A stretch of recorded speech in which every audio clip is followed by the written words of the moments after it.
all this may lead and create an arc of instability in the Mediterranean. I believe many people realize this, and they realize the consequences of a conflict between the Sunnis and the Shia in the region. This is not the kind of future that we want for this region. That is sometimes referred to as the Greater Middle East. We want people in these countries, we want people in this geopolitically important region to determine their future on their own. We have said this time and again, any government in any country bears the main responsibility for what is happening on its territory. And the Syrian authorities are no exception. And we have said this time and again, and we have said this directly, that there were mistakes made by the Syrian government during the events that started happening more than a year ago. But still, when we hear reports about another massacre, and currently we see these massacres happening in Syria almost daily, when the situation is seriously destabilized, we hear that many international media outlets they want to put the blame entirely on the Syrian government. Like I said, the main responsibility for everything happening on its territory is on the government, because the government is responsible for what is happening to its citizens. But still, I think a year ago, nobody could imagine that we would have this kind of crimes in Syria. And we are confident that it is not entirely the regime's fault, not just the government's fault. In a situation when we have massacres in Hula and Kubayr and other acts of violence, including terrorist attacks in Damascus and Aleppo that have been condemned by the UN Security Council, all of this is a result of confrontation that is being supported and promoted by outside forces. I'm referring primarily to moral support for the armed opposition, funding, supplying it with weapons, and helping with the traffic of militants from other countries. For example, in the foreign media that still heavily rely on information coming from very biased regional TV channels. They often talk about what the armed opposition does as heroic deeds of freedom fighters. I would like to give you a number of facts that speak to the contrary. Yesterday, they used an RPG to attack a building where Russian experts live in Tijara.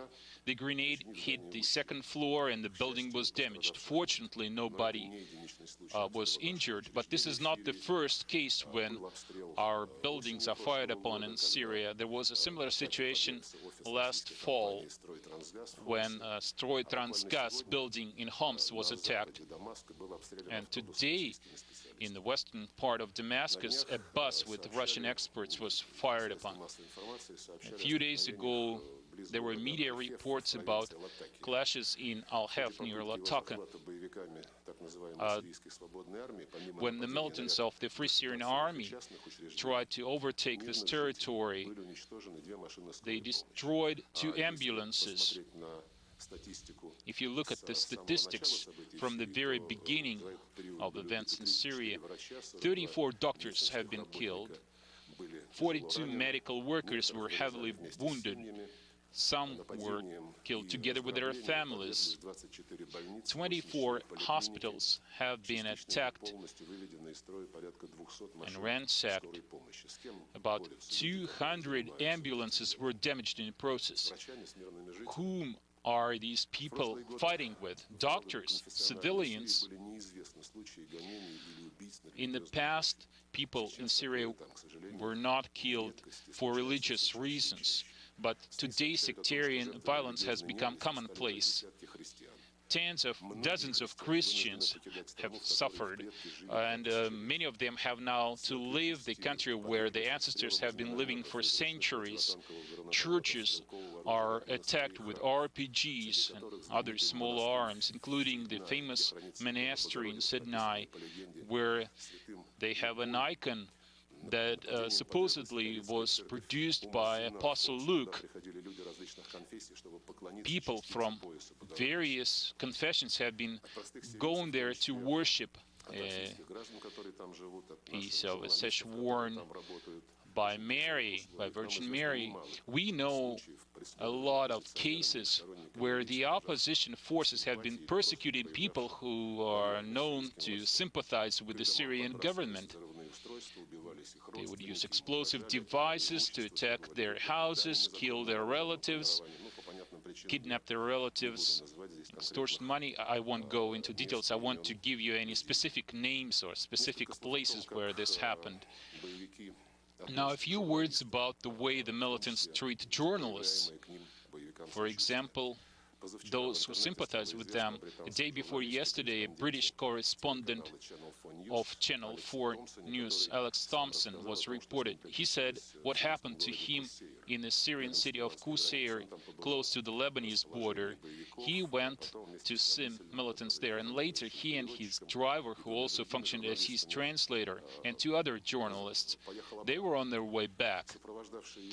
And militants who accompanied him, the so-called armed revolutionaries, said goodbye to him and said he should take this road, and this road inevitably was supposed to take him under fire from the government forces, and the journalist believes that this was a setup. They intended to see him killed and then use it for anti-Assad propaganda. Fortunately, this did not happen. You can look up this story on the web. It is very telling. On the whole, speaking about the media, of course, we all would like to have more freedom of speech.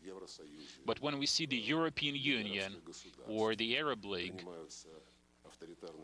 passing authoritarian decisions on blocking Syrian government and private channels from broadcasting, this doesn't square well with freedom of speech. Right away, we are reminded of airstrikes against the TV center in Serbia, in Belgrade, or in Tripoli in Libya.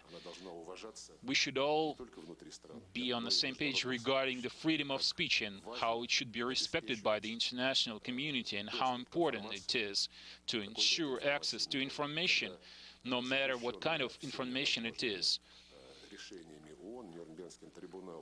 The Nuremberg trial and the UN have banned Nazi propaganda, but now they talk about it in terms of the freedom of speech. But in a different situation, when we see something like what happened in Belgrade and Tripoli, and what is now happening with the Syrian media, they use a totally different standard. We think it is totally unacceptable. So, like I said, I think all these facts indicate that the responsibility for what is happening is not entirely on the Syrian government. To a high degree, this is caused by the acts of those who continue financing illegal armed groups, recruiting mercenaries, helping them cross the border into Syria, and support extremists to achieve their own geopolitical goals.